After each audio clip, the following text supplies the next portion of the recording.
गोकुलनन्दन गोविन्द गोविन्द हरि गोविन्द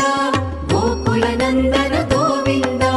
नित्य निर्मल गोविन्द नीलमेघ श्याम गोविन्द पुराण पुरुष गोविन्द पुण्डरीकाक्ष गोविन्द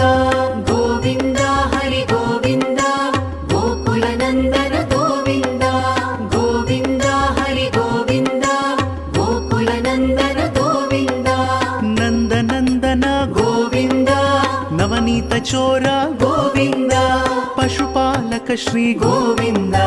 पाप विमोचन गोविन्द